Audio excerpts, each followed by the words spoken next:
Nesse vídeo, iremos falar sobre interseções, suas características e classificações, com o foco principal nas rotatórias e em seus elementos de destaque.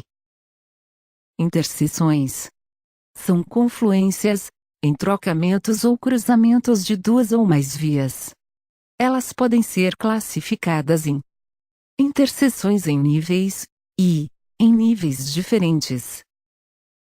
Interseções em nível são aquelas em que os grades das vias coincidem numa certa extensão.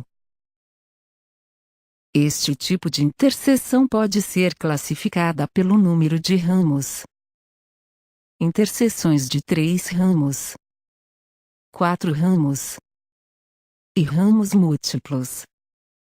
Para a escolha do tipo de interseção, devemos levar em consideração escoamento de tráfego, segurança e conforto, tipos de interseções, custo da obra, estudo de casos. As rotatórias são interseções em áreas onde duas ou mais vias se encontram em um ponto, e a solução escolhida baseia-se no uso de uma praça central de distribuição de tráfego. Embora não existam referências nas normas suecas, podemos classificar as rotatórias em 2 tipos. Rotatória convencional, quando a prioridade de tráfego e de quem está entrando na rotatória. Rotatória moderna é aquela em que a prioridade é de quem está fazendo o movimento circular. As rotatórias também podem ser classificadas conforme seu diâmetro, sendo assim, são consideradas rotatórias pequenas, aquelas que possuem um diâmetro externo entre 40 e 45 metros, e rotatórias grandes aquelas que possuem um diâmetro maior que 45 metros. As vantagens do uso das rotatórias são redução no número de conflitos e, por consequência, redução do número de acidentes, desnecessário o uso de sinalização semafórica, limita o tráfego sem promover paradas ou pontos de congestionamento, menor custo de manutenção, redução de velocidade dos veículos ao fazer manobras de entrada, proporcionando assim maior segurança aos ciclistas e pedestres que por ela trafegam. Quanto às desvantagens, podem ser citadas as seguintes. A iluminação causa aumento no custo de operação. Quando há um aumento no fluxo de veículos na rótula, motoristas tendem a forçar suas entradas na rotatória, ocasionando atrasos em outras faixas e provocando acidentes. As ilhas de entrada podem causar dificuldades de acesso para deficientes físicos.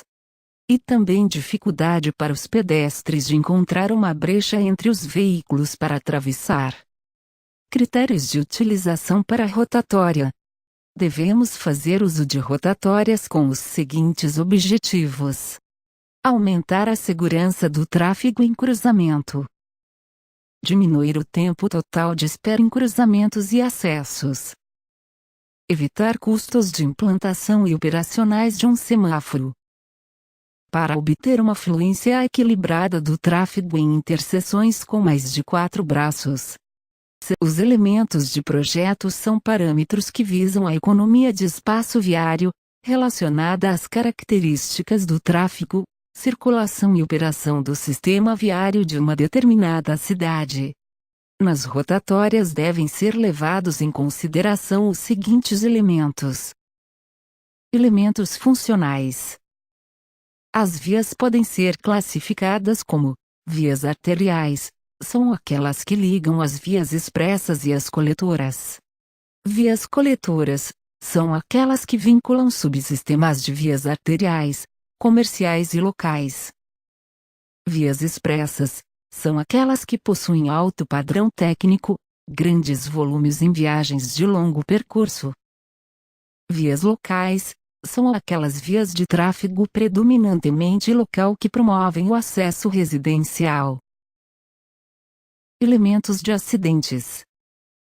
Os vários fatores que levam à ocorrência de acidentes são imprudência, excesso de velocidade, má condição da via, falta de sinalização, falha humana, direção sob efeito do álcool, e outros.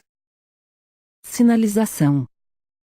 As placas normalmente utilizadas em uma interseção do tipo rotatória são: a placa 12, interseção em círculo, é instalada na proximidade da interseção, advertindo ao motorista que à frente existe uma rotatória.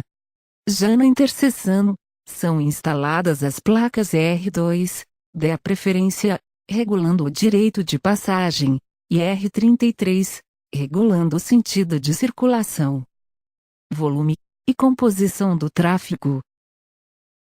Para a composição do volume de tráfego, utilizamos os sistemas de contagem, que podem ser classificados como contagens normais, cálculo de volumes diários, preparação de mapas de fluxo de tráfego, determinação de tendências. Contagens direcionais, análise de capacidade, determinação de intervalos de sinais, justificação de controle de tráfego, melhoramento de planejamento, obtenção de volumes acumulados em uma dada área. Contagens em interseções ou movimentos de virada, projetos de canalizações, estabelecimentos de movimentos proibidos, cálculos de capacidade, análise do número de acidentes, avaliações de congestionamentos. Contagens de classificação, dimensionamento estrutural, projetos geométricos, cálculo de benefícios de usuários, cálculo de capacidade, determinação dos fatores de correção para as contagens mecânicas. Com a realização desse estudo, constatou-se a grande influência das interseções sobre o trânsito das vias, quanto à velocidade, fluência e segurança, bem como sobre os custos de construção, operação e manutenção. Eis o motivo pelo qual as interseções devem ser projetadas de forma a não criar restrições ao escoamento do tráfego das vias, bem como não podem constituir pontos de congestionamento. Em virtude das peculiaridades da região onde se pretende implantar uma interseção, o projeto deve ser específico, levando em consideração aspectos que impliquem em segurança e conforto, a um custo mínimo, visto que as interseções são responsáveis por uma parcela significativa do custo total das vias. As medidas adotadas devem contribuir para a melhoria das condições de uso e aumento da segurança, tanto para os motoristas quanto para os pedestres e ciclistas, assim como para os demais usuários, diminuindo, principalmente, os índices de acidentes, os quais provocam impactos na sociedade. Depois deste vídeo, você conheceu mais sobre as interseções e rotatórias. Agradecemos a sua atenção.